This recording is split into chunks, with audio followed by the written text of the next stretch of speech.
to show you how to make a vegan lox. We're going to use carrots. It's really colorful and it's got that salty, smoky goodness to it. So let's get started by doing the marinade. I like to do it in a jar.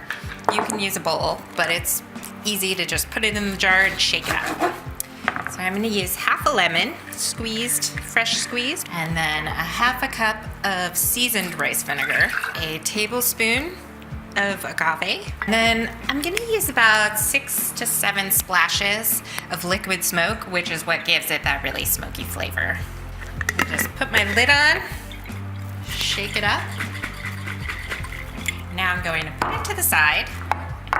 So you want really thin slices of carrot.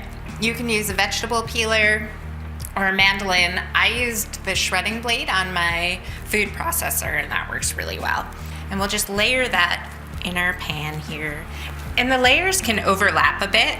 And then on top of each carrot layer, you just want to rip like maybe a quarter of it off. And so you put one there and then the shorter piece here.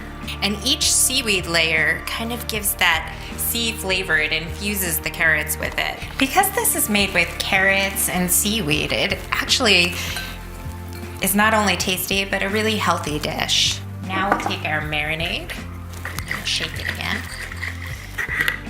You just pour it over.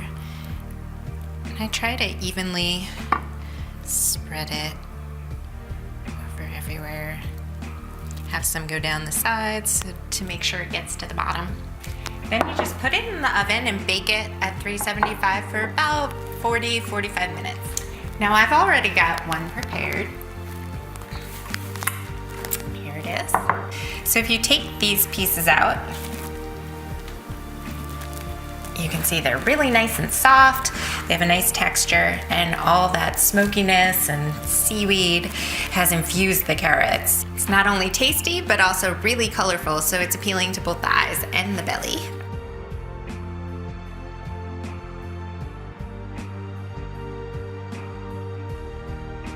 Thanks for joining me in my vegan kitchen.